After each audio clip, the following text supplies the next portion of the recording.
What's going on, everyone? We are here a couple hours before Survivor Series kicks off for the WWE. This is one of our first WWE lives that we've done at the network, at the Off the Ball Network. But, you know, the three of us are big WWE guys, and so we figured we would go and chat about some of our favorite moments, do a draft, and also give our predictions for tonight. So I'm your host of the show, Kenneth Cotter from the Shooter Shoot Basketball Podcast. You've probably seen my face for like 2 hours today already because apparently I don't have a life on Sundays. But firstly, I'm joined by Cole Rains. He's the host of the Nothing But Airtime show. Cole, how you doing, man? I'm good, man. I'm excited. It's first Survivor Series probably since 2016 that I'm like ready to watch. So I'm getting excited for it. Definitely. I think what's so great about this Survivor Series is that we're seeing a lot more of those classic like Raw versus SmackDown, and they went away from that for a little while, and now to have that back is great. And then we've got JP in the house, the YouTube guru from the Off the Ball Network. JP, how you doing, man? Finally, JP has came back into the WWE draft, man. But other than that, I'm excited, man, and thank you so much for having me, man. And to be with y'all, I mean, it's just awesome. So. For sure. So Survivor Series is tonight. It's one of WWE's most iconic pay-per-views. It's been around for so long, and you know it's had some incredible moments. So JP, I'll go to you first. What's one of your favorite moments from Survivor Series that you can remember? Oh man, you know, I've been just a guru of just WWE, but you know, if I would just say one that I vividly just like enjoy was the Undertaker's debut in Survivor Series in 1990 when he came out. Everybody didn't know how to react to him, and you see like the kids just scared of this guy that just came in, big old guy and all that, you know, and taking out everybody, taking out Dusty Rhodes too as well. So you could tell like this guy's going to be something special and all that. And it, you know, turned out to be the greatest gimmick in WWE history. And also shout out to the great one, The Rock, celebrating 25 years of his debut at Survivor Series in 1996.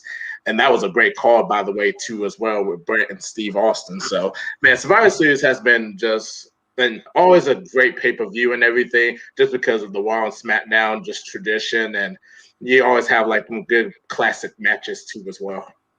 For sure. You talk about the Undertaker one, and since hearing him do interviews in his retirement and talking about, like, how he got that gimmick, like, it's so crazy to hear how it basically came from out of nowhere. It was just like, hey, we got this guy and we don't know who to play him, and they didn't know what to do with Mark Calloway at the time, and then they find him as Undertaker, and then for the next 30 years it's one of the most iconic characters in WWE history. And then seeing The Rock in his debut, what he becomes down the line, he comes out in this like blue, like he just looks like almost goofy in a way. And to see him as one of the greatest superstars of all time in the WWE is pretty crazy. Cole, what are a couple ones for you? Quick thing on The Rock. I hope he makes a return tonight in those blue streamers. He comes out, the music hits. It's the 25th, and he comes out in the blue streamers and calls out Roman. That would be one of the best things WWE could do in that little AEW WWE battle we're seeing right now. But I'm kind of more new school a little bit. I got in kind of late of the Attitude Era, watched whole Ruthless Aggression, getting into some of the PG era stuff. And I think one of the best things I saw was Dolph Ziggler when Sting came back. He beat the Authorities. That was a good match. Kofi being the sole survivor in 2009. I was a big Kofi Kingston guy. Loved the New Day when that came about. But 2016, that match, Raw versus SmackDown, you had the Shield and the Wyatt family and Shane McMahon and Kurt Angle. And there was a moment McMahon was trying to do the coast to coast from the turnbuckle to the table, and Roman Reigns caught him in midair and speared him to the hard concrete. You know, Shane McMahon's never taken a hard spot, so I think that was one of like my favorite like moments watching Survivor Series matches. Definitely some really great ones, and you know, heading over to a couple that I remember. Because I was big in the early 2000s. We got to see the first Elimination Chamber match at Survivor Series. And when you list off the names that were in that match, Shawn Michaels, Triple H, Kane, Rob Van Dam, Booker T, and Chris Jericho. And it was such a foreign concept at the time. Like Hell in a Cell had been around for like 4 or 5 years at that point. But then you go into the Elimination Chamber and it would just absolutely incredible match. Shawn pulling it out in the end. Like, I think it's one of the best like comebacks that WWE ever did. and then the WWE versus Team Alliance the year prior. Like that whole storyline of like Shane and Stephanie with WCW and ECW taking on the WWE, and then when you look at the match that they had, like Shane's in that match, Stone Cold, The Rock, like some of the biggest superstars in history all taking part in that match. Yeah. Like we didn't know that the WWE was going to come out on top in that match or anything. And it's definitely one of the more exciting moments for me. And then a recent one as well was that Survivor Series match a few years ago when Triple H and John Cena had their feud, and they had like a really great match there. That's just one of my favorites as well. So the thing about Survivor Series, we do have the classic 5-on-5 match every year, and we've got a couple that we're going to talk about later on as far as this year's installment goes with it. But what we figured would be a fun idea is to draft our own WWE Survivor Series 5-on-5 team. And so basically the way that it's going to work is it's going to be a snake draft format. Basically, you have to draft 5 wrestlers. It can be from any era, any superstar you want. You got to pick a venue for your Survivor Series as well. A little bit of an added bonus into there. And then you've got to go with a manager as well that's going to be ringside, which could be another wrestler, could be a famous manager. Who knows who you're going to pick in that spot. So we've got 7 picks each here. We just selected the draft order about 30 seconds before going live. So we don't really have a lot planned out. We probably have our list of wrestlers down, but at the number 1 pick, we've got Cole. Then we've got JP with the 2nd pick. I come in at the 3rd pick, and then I get the swing around there with the 4th and so on. So with that, the first pick in the WWE Survivor Series draft, Cole Reigns, you are on the clock, and who are you rolling with? I got to take the Undertaker. I mean, JP talked about it before we even started. 13 total wins at Survivor Series. His entrance, his debut at Survivor Series is one of the biggest debuts of all time. One of the best characters of all time. I need the Phenom anchoring my team. I just don't know who else it could be at once. I'm going with Undertaker. Yeah, that's good. Given his history with Survivor Series, like I don't think that can be a bad pick because, as you said, even when he returned, like that whole storyline with Randy Orton, where like everyone's in the ring and then it hits and Taker comes out and just clears everyone out, like that's iconic Undertaker. So I'm with you with that one for the number 1 pick. JP, you're up with the 2nd selection. I gotta take my favorite wrestler of all time, and luckily I'm wearing his t-shirt. I gotta take Stone Cold Steve Austin. And man, when I tell you that character, the highest selling merchandise in WWE history, probably the greatest character of a draw that people ever saw. He dominated the late 90s. Okay. I like that pick as well. He was number 1 on my board. It's pretty tough not to take Stone Cold in a draft like this because especially his podcast now, like for WWE listeners out there, if you haven't listened to his podcast, you get so many great just like stories and everything along with it because wrestling, there's kind of that like hidden life to it almost. Like you don't hear about the stuff on the road and all that stuff. So another great one to go and check out there. I mean, Cole took the Undertaker because of his Survivor Series debut. I got to roll with The Rock then for mine because of his Survivor Series debut. And I mean, how can you not pick The Rock? Like he's one of the biggest. He's the best on the mic, I think, in WWE history. I don't think it's really close when it comes to the promos that he would cut and everything. So then I get the swing around. I wasn't anticipating picking at 3. I'm actually going to go a bit more old school because I need to match Undertaker with a big guy myself. And he's an older guy, but a guy that everyone will know the name, Andre the Giant at number 4.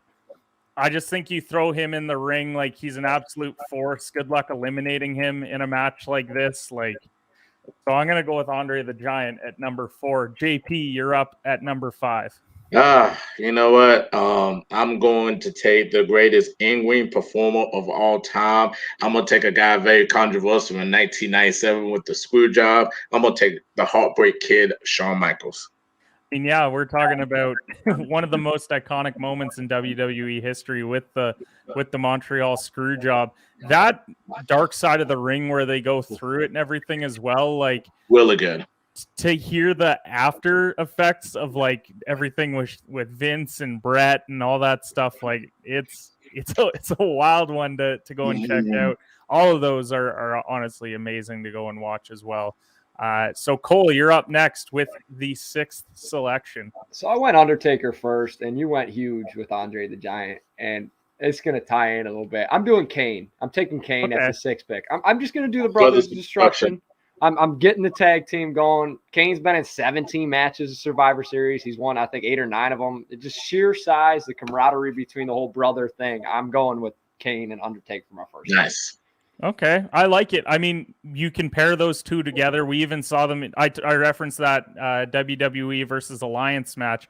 They were on the same team in the win in that one as well. So when you can get a pairing like that together, I think it's really tough to mess with. So Cole, you're back up again at number 7. I'm gonna go a little new school here. I'm taking the Tribal Chief. I'm going Roman Reigns. I think he hasn't lost a match since his new round. I don't know if he's gonna play nice with everybody, but he's got all the WWE higher ups on his back right now. So I'm going with Roman Reigns at the start of the 3rd round. What upsets me about the Roman Reigns pick is I was really hoping taking Rock be there. I was thinking about. I wanted him at 9 because if I could put those two together, then I thought that I really had something going. I didn't anticipate him going in the 3rd round. Yeah, but it's still a great pick either way. Like, how can you not, based off of even his Survivor Series moments in his young career? Like, he's had some great ones there as well. So tough not to take him there. JP, you're up with your next pick. I'm gonna take Brock Lesnar. I'm gonna take the guy that like is just a beast incarnated. To be honest with you, I love the Brock Lesnar that we seen, like, when he came back more than I did when he first came in his young career. He's absolutely gets it now, and just he puts in some really good. He put in good matches in terms of like just a physical like image and everything. So I'm gonna take Brock Lesnar. The Lesnar one. No, go for it, Cole. I was gonna say his first couple matches with Cena, that just brutal beatdown was one of the most like realistic things I've ever seen in the WWE match. Like he went in, he had the eyes of a killer, and you kind of had that idea that he was gonna just murder him, and he did exactly what we thought, and it was perfect. Yep. You were worried about him having a UFC flashback, and he caught him with the one, and it was just like the elbow. Ooh, like that's like he's thinking that he's going for the world heavyweight title again, and it's like, damn, like, and I think even Cena was just like, Jesus, like this guy is on another level. Yep. And even his early stuff, like we're talking Survivor Series, like his match with Big Show when Heyman turned on him, like that's another iconic one for Brock, and to see them reunited down the road. I mean, let's face it, Heyman's been with everyone, but like I think he's been at his best when he's been with Brock. Like I think the two of them are a really great pair. So I'm gonna go now to. I've got The Rock. I've got my big guy and Andre the Giant. I'm gonna think similarly to what Cole did of a pairing, and with that, I'm going to go with Mick Foley. Yes. Because Rock and Sock connection is one of the better ones, and I can't let him not get taken here because I think this is a match, too, where he would absolutely thrive because one thing that he was so great at, he could just take punishment. Like, you could go at him for 30 minutes, and he would just keep coming, and, like, we've seen him in some of the more iconic, like, getting thrown off Hell in a Cell, like, he knows how to dish it out as well, and he's one of those big match performers. Yes. And then I'm making this pick because I'm trying to prevent what JP could do with Shawn Michaels. I'm taking Triple H. I'm taking Triple H off the board because I don't want DX being reunited. They've had a couple of great Survivor Series moments in their own right. And I really do think that Triple H is one of the greatest wrestlers of all time. Like, I think he gets underappreciated because of Shawn, and like now seeing his role within like the WWE, just as like the COO or whatever the hell his title is now. They seem to change those all the time, but like his role within WWE, I think he gets forgotten at times as far as his wrestling ability goes. So I take Triple H there. JP, you're up. I'm glad you took Triple H because I wasn't even thinking about him. Oh, okay.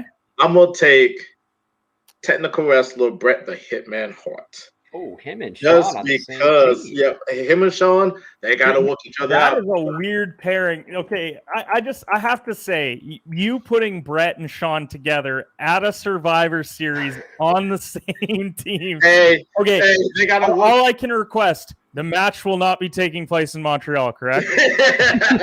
No, maybe different venue. I mean, no, it ain't gonna be Montreal. I'll tell you that for sure. But Bret Hart, one of the greatest technical wrestlers of all time, him and Steve Austin had a great chemistry. WrestleMania 13 is probably my favorite match of all time. Anybody's favorite matches of all time. And man, Bret was just incredible. Like in the 90s when WWE was going through that steroid era, and Bret was like being that small, not that big wrestler to take, WWE and everything. So. Okay, I like it. So, with that, Cole, we're going to move over to your next pick. Who's your fourth pick of the draft? Seth Rollins. I'm going to take Seth Rollins. I'm partnering him up with Roman Reigns. I'm going Brothers of Destruction, and I'm going to get the Shield going a little bit. I'm getting the architect, Seth Rollins. So this is peak authority days. He's got the camaraderie with Roman Reigns. He's got the good mic work because Roman, Undertaker, Kane, those guys aren't going to be great on a mic. So we get the heel work of Seth a little bit because we got the Brothers of Destruction. We got the Tribal Chief. We're going to probably be a heel team. So Seth's going to be my main guy on the mic. So I'm taking Seth Rollins. I like it. I think that's a great pick as far as the mic skills go. So it's really tough not to like that pick. And then your final pick of wrestler, or are we going to move into manager? Are we moving into venue? Like what are we thinking here?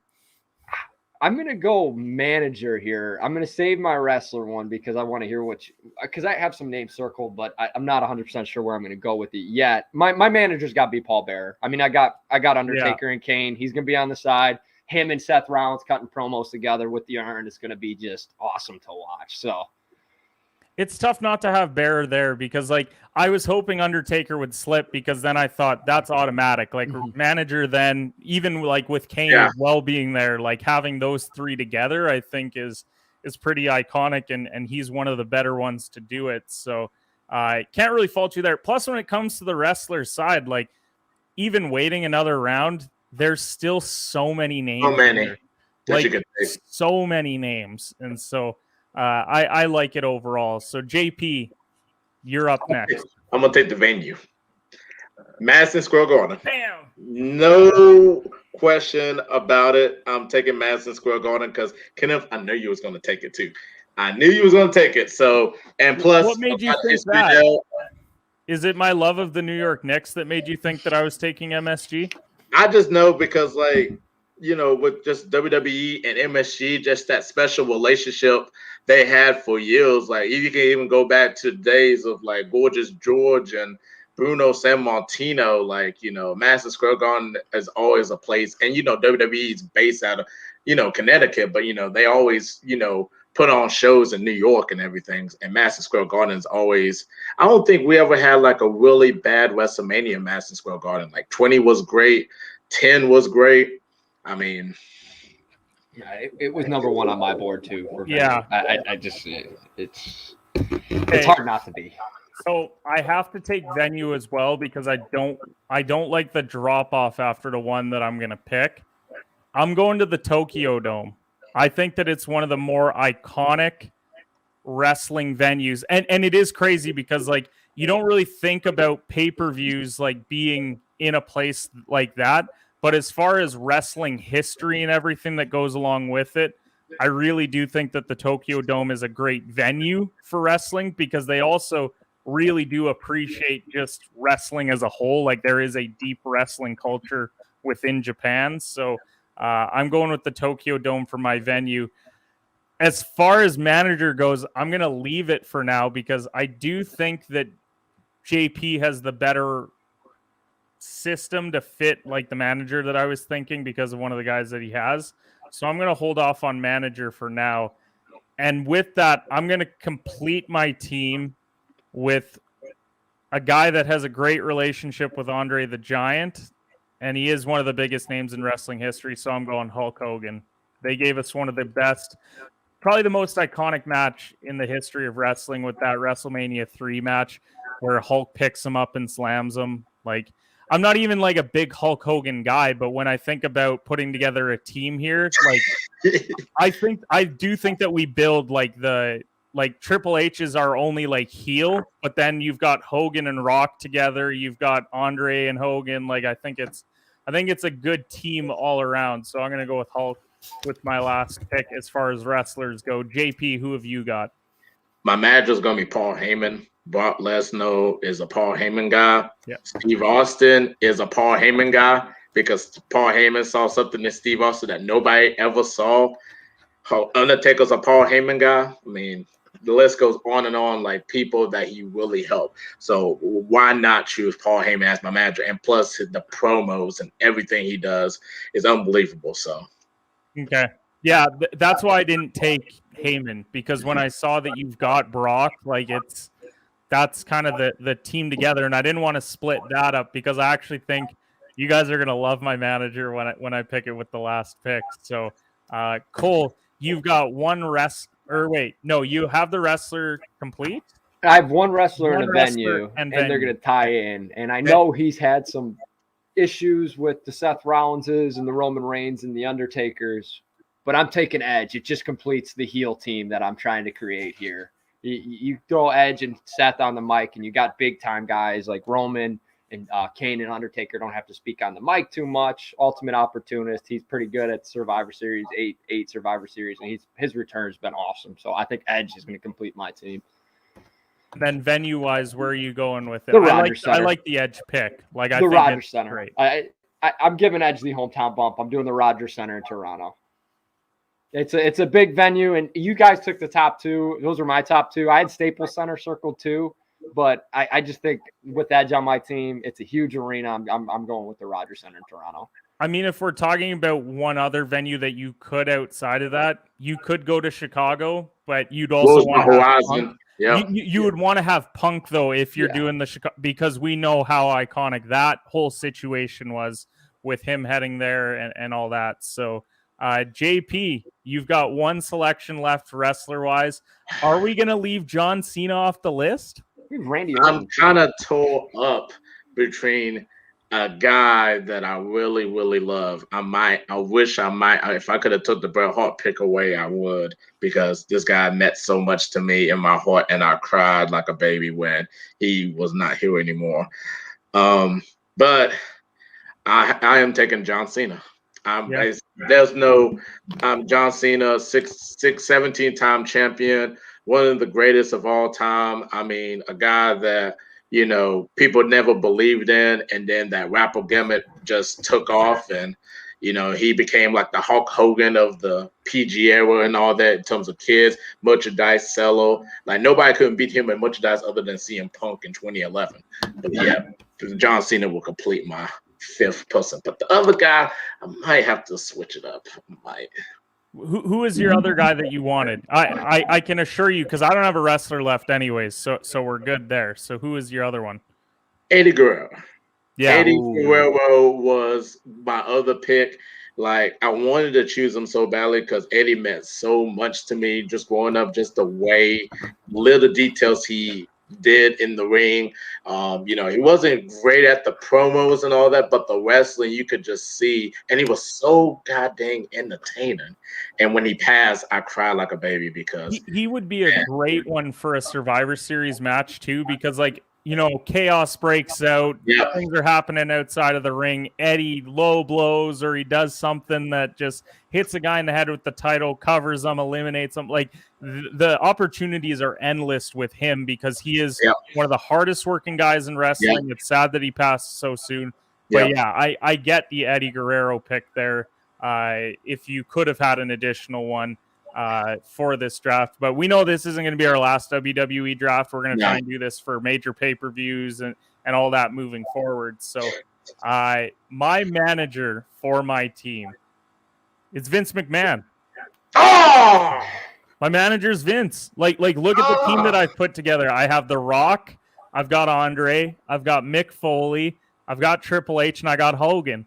All some of the biggest Vince McMahon guys as far as the history goes. And funny enough, I didn't have Vince written down coming into this draft, But what it was I looked at my team and then I'm like, man, what do all these guys have in common? And it's just like they got some of the biggest pushes from Vince and like even like rivalries with them and stuff. But like you put him as the manager, I think you've got something really going there. So quick recap of the teams that I have written down. I'll ensure that we have them all correct before we move on to our match predictions tonight. So Cole, you've got Undertaker and Kane. You've got Roman Reigns, Seth Rollins, Edge. It's taken place at the Rogers Center, and you got Paul Bearer as the manager.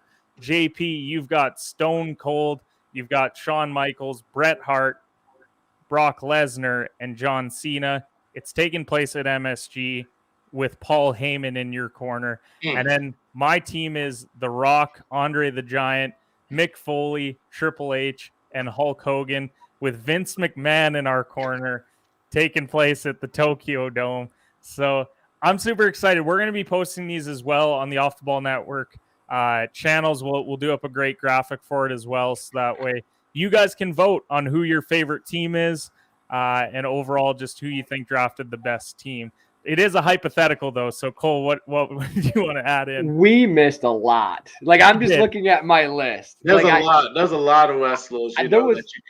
I had a couple different ways I wanted to do this. I ended up going the heel route because I've always been more interested with the fact that these guys are just booed by universally everybody. The fact that they can go out and play a facade that is nowhere close to the person they are. But I had a face team of the New Day and the Hardy Boys, and having Vicky Guerrero as the manager.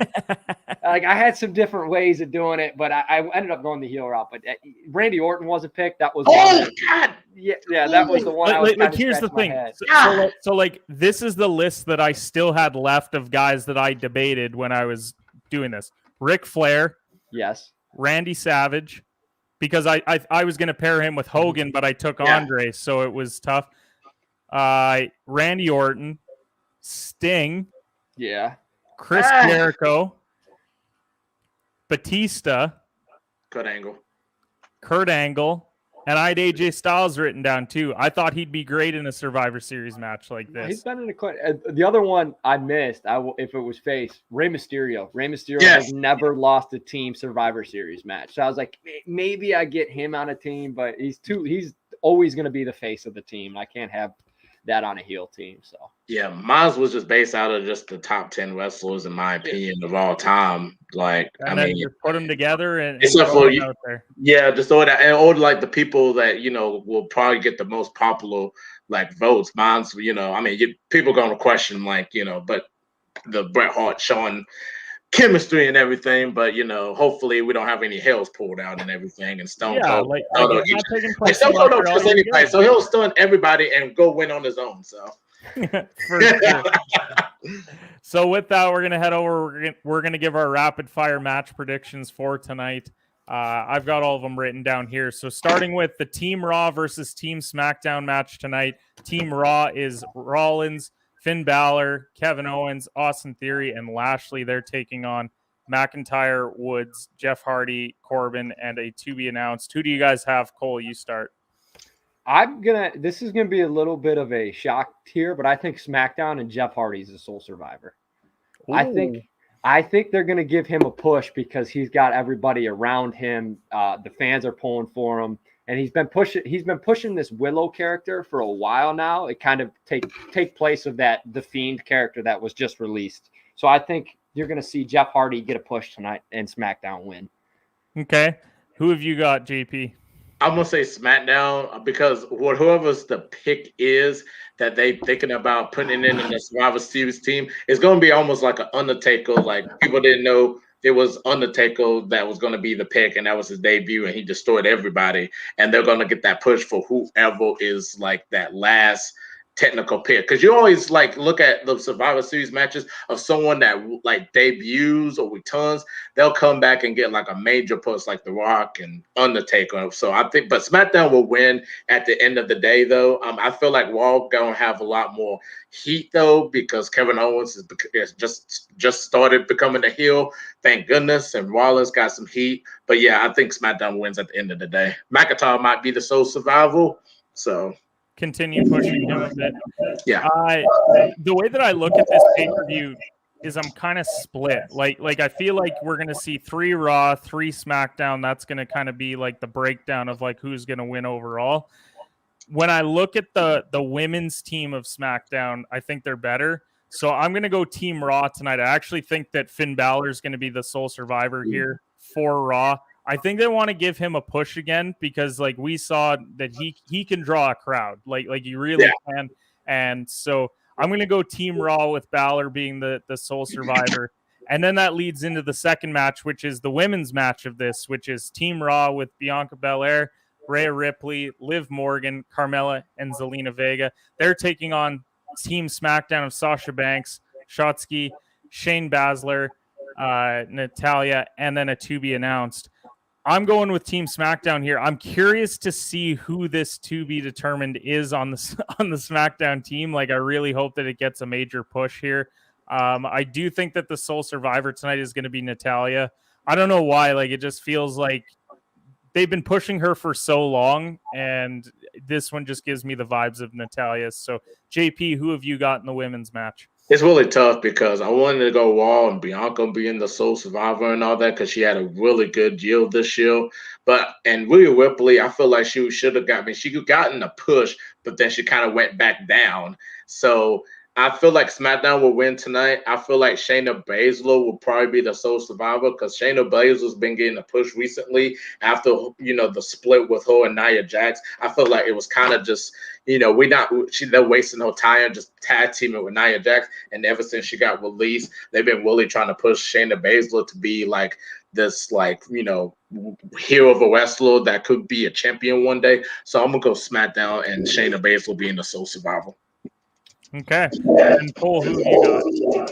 I've got Raw, and I think Liv Morgan's going to be the sole survivor. They're kind of pushing this whole thing with her and Becky on Monday nights, and Liv Morgan coming out and interrupting Becky's promo on Monday night, and she won that battle royale a couple weeks ago, putting her as a title contender. She's kind of a lesser known person, so getting her in the spotlight, letting her take this kind of sole survivor is going to get fans more heat on her heading into the match with Becky, probably at TLC. So. Okay.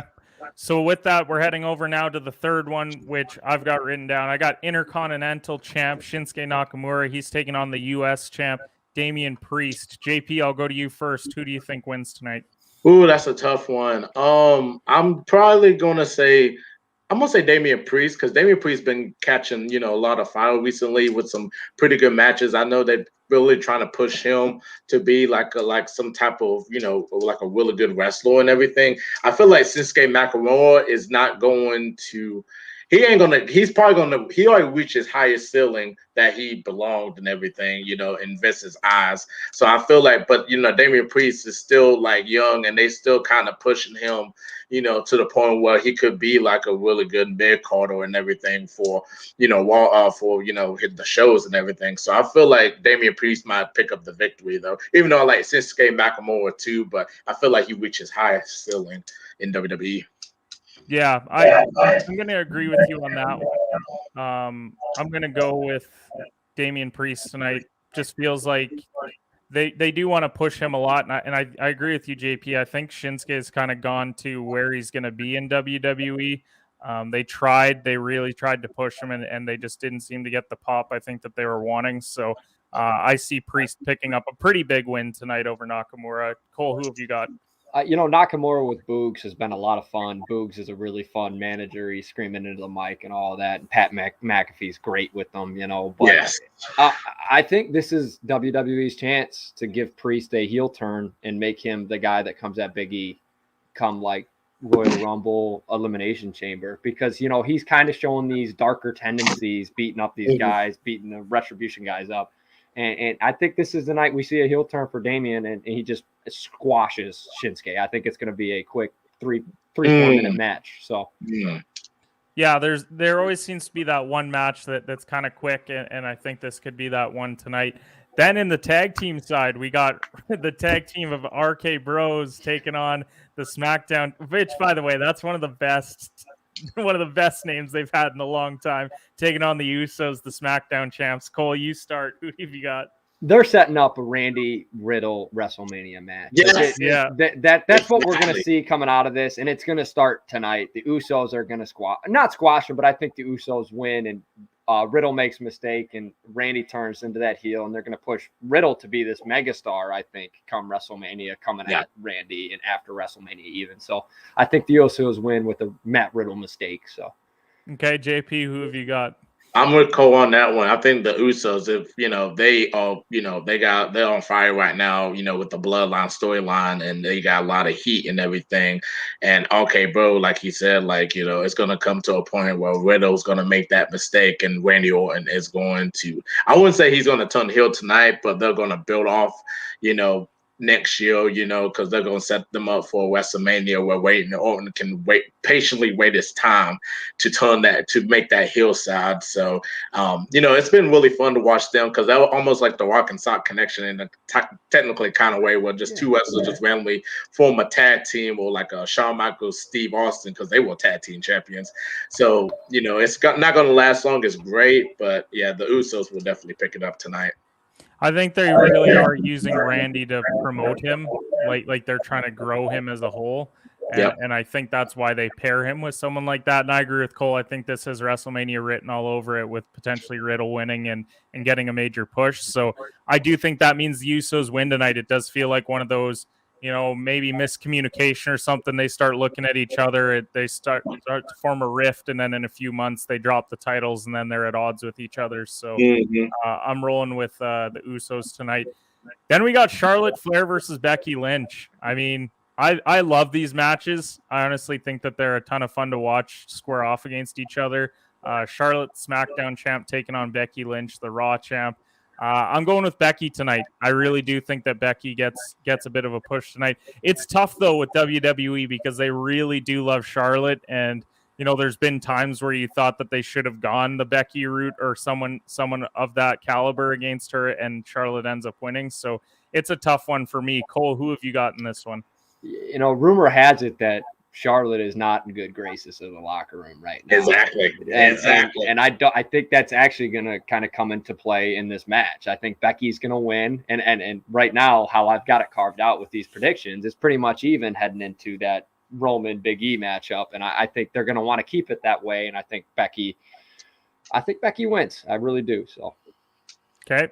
JP, who have you got tonight? I think it's going to be a classic shoot match. I feel like they probably might go unscripted, in this match and all that, just because they got so much heat with each other. They really hate each other's guts, since, I think the last time they've been in the same ring together was when they had that, when they would, switching the titles, and then they got in that huge fight backstage and everything. I feel like they like Becky more because, Becky is the yes person and, is always respectful to WWE, and Charlotte's just like that anti, person and all that. I feel like Charlotte probably ain't gonna be in WWE for so long, just because she probably gonna get out of that contract and probably go with her boyfriend to AEW and everything. And you kind of see Ric Flair, even though he's canceled now, kind of trying to go to AEW because they don't like WWE. So yeah, I think Becky will pick up the win tonight, and she got a lot of momentum going than Charlotte. I feel like Charlotte's just stale right now, and it's like people don't really want her there. So. All right, and the last one of the night, we're heading back. We got Roman Reigns, Universal Champ, taking on Big E, the WWE Champ. JP, I'm going to you. Who you got? Roman Reigns, because Roman Reigns is probably the best character out in wrestling right now. Roman has so much momentum. Like, he never lost a match or anything. Like, he has so much momentum to go on. I feel like he's going to, it's going to be a really good match because it's almost like Drew McIntyre and Roman faced each other last year. That type of match champions face each other. It was a good match, but Roman's going to pull out at the end with a guillotine choke or maybe a interference from the Usos. And then maybe we might get, hopefully we might get The Rock to come out tonight and kind of just, stare at, Chief. Oh, maybe Brock Lesnar might do something because they keep, it could be a Brock Roman feud for WrestleMania. Or it could be The Rock versus Roman. But I wish Rock would come out, but Roman probably going to win it. And then they're going to keep going on with the storyline with the Brock Lesnar thing. So. Okay, Cole, what you got in this one? I'm holding out hope for The Rock Blue Streamer's return tonight. I think Roman wins, and I think Rock comes out for this great Samoan, 25th. This is awesome. They're cousins or whatever, and the Usos come out, and you get Rikishi out there maybe, and you start to see some of these Samoans come in, and I think that there's going to be a fracture between them, and we're going to start seeing that feud towards WrestleMania. At least that's what I'm holding out for. We're probably going to see Brock Lesnar return. Roman Reigns is going to win. He's just got way too much heat. Everyone in the backstage is behind him. I love Big E. I love what they've turned him into, but he's not ready to be that face of the company yet. And they're going to ride Roman, and whether it be Brock or The Rock, they're going to try to pitch the WrestleMania match at the end of this. Kind of what they did with Cena at Money in the Bank and then Brock Lesnar at SummerSlam. They're going to have a return tonight, whether it's Brock or The Rock. Holding out, Gable Stevenson is a name to watch out for those empty spots on the Survivor Series. He's the U.S. wrestler, and he signed with the WWE. He's not made any noise yet, too. So I'm hoping we get a Gable, Kurt Angle managed kind of squad here, too. But I don't know who's returning tonight, but I'm excited because there's a lot of empty spaces. So. For sure. Survivor Series always seems to have those preview for leading into Rumble, leading into WrestleMania stuff. I agree. I don't think Big E's ready to take that mantle yet. I think it is Roman to win tonight, and then there's going to be something afterwards. Like, it's not just going to be, Roman won, and then pay-per-view's over. There's something coming towards the end of it, and they're going to start pushing some heat towards WrestleMania. So I agree with you guys. They're clean sweep on Roman winning tonight, but guys, this was a ton of fun chatting some WWE. This is definitely something I'm going to be watching tonight. This pay-per-view is always a good one for me, and I always have it circled on the calendar. So, Cole, first, where can the folks find your work at home? Dash Radio Wednesdays at 1 Eastern. I've been getting some episodes out there. Spotify, Apple Podcasts, wherever you want to get my podcast. You don't have that Dash Radio. And then follow me at Nothing But Airtime. That's NOTHINBTAIRTIME. For sure. JP, where can they find your work? You can follow me on YouTube. It's just JPITZJUST. JP, got over 1,200 subscribers. One of my videos hit over 1K. My biggest video hit over 30K. You can find me on, I'll be doing a lot of basketball content, so check me out on YouTube. I do, hop on people's podcasts here and there. You can check me out on Off the Ball Network on YouTube too as well for my NFL recap and my college football recap, and also check out my Twitter, JP Franchise 57, and I'll be posting a lot of different stuff and try to debate with a couple of other people too as well. So check me out. For sure. Go check out Off the Ball Network for all your sports needs. A lot of great stuff over there. A lot of great shows. Off the Ball Mondays is tomorrow on Dash Radio, 5 straight hours of Off the Ball Network content. And then a lot of other great stuff. I got my daily betting picks out on Substack. Been on a bit of a heater here the last 3 days and hoping to keep that going. Travis Kelce scored a touchdown already, so you would have cashed that at plus 100 today. So shout out to that pick. But thanks so much, guys. This was a ton of fun. We're going to do more WWE stuff down the line. Lots of drafts, lots of discussion, and really looking forward to doing some more stuff with you guys on this. So we will see you guys next WWE pay-per-view.